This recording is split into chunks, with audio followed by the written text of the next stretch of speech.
Salomon, un roi de l'ancien royaume d'Israël, réputé par sa sagesse et sa richesse, selon la Bible. Il est le deuxième fils que le roi David eut avec l'une de ses femmes prises à Uri le Hittite. Sa mère s'appelait Bethsabée. Après 40 ans du règne de David, fondateur de la lignée des rois de Juda, Salomon, aimé par son père David, devint le troisième roi d'Israël à l'âge de 15 ans. Son frère Adonias avait tenté de se faire proclamer héritier avant David, mais cela échoua. David régna de 970 à 931 ans avant Jésus-Christ. Sa naissance est mentionnée dans le deuxième livre de Samuel au chapitre 12 et son règne est décrit dans le livre des rois. En effet, le roi Salomon est l'un des rois ayant offert à l'Éternel la plus grosse offrande. Au lieu du Gabaon, il offrit en sacrifice à l'Éternel 1000 holocaustes sur l'autel. La Bible raconte que cela n'a pas laissé indifférent le Seigneur. Dieu lui-même s'est levé et a apparu à Salomon dans un songe pour lui poser une question qui devait le préparer à sa mission royale. Demande ce que tu veux que je te donne. Ainsi fut la question du Seigneur à Salomon. Curieusement, au lieu de la richesse et la gloire, Salomon demanda à Dieu la sagesse pour discerner le bien du mal et reconnaître la volonté de Dieu pour l'accomplir. Cette réponse plut tellement au Seigneur car elle démontrait l'état d'esprit de Salomon, un esprit d'humilité.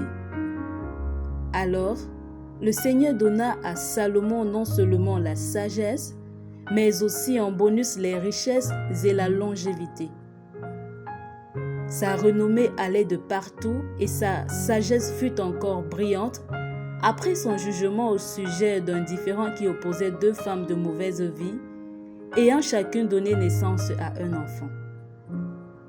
L'enfant de l'une mourut parce qu'elle s'était couchée sur lui la nuit, et elle se réveilla pour voler l'enfant de sa voisine pendant qu'elle était endormie. Elle remplaça son enfant mort par l'enfant de sa voisine qui était encore vivant. Le matin, de fortes disputes entre les deux ont conduit au tribunal chez le roi Salomon. Dieu inspira au roi une stratégie pour détecter qui disait la vérité des deux.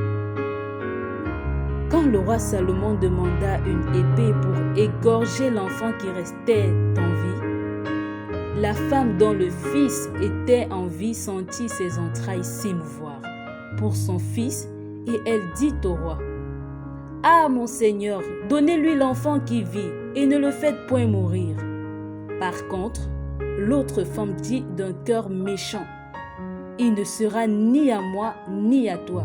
Coupez-le. » C'est alors que le roi prit la parole et dit: « Donnez à la première l'enfant qui vit, et ne le faites point mourir. C'est elle qui est sa mère. » Tout Israël apprit le jugement que le roi avait prononcé, et le peuple le craignait davantage, car ils virent en Salomon la sagesse de Dieu incarnée.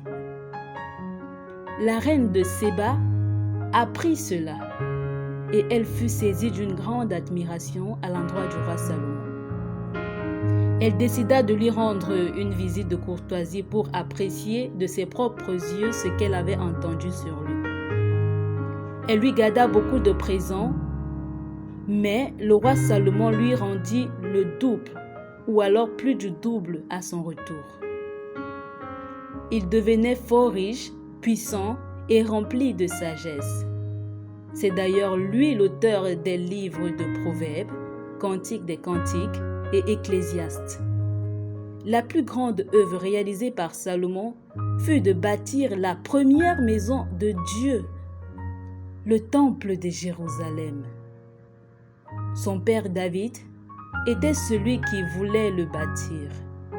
Mais à cause de ses mains souillées par le sang, le Seigneur choisit plutôt l'homme de paix, Salomon.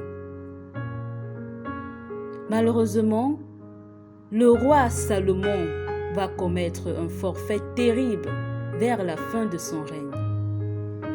Il aima beaucoup de femmes étrangères, vouées par interdiction par l'Éternel, notamment la fille de Pharaon, des Moabites, des Ammonites, des Édomites, des Sidoniennes et des Étiennes, car elles adoraient toutes des idoles et d'autres dieux que le Dieu d'Israël. Mais Salomon fit néanmoins l'alliance avec elles, en les prenant pour épouses. C'est ainsi que le Seigneur, avec la colère, se retira de lui et suscita un ennemi pour le conduire à la destruction. Ainsi fut l'histoire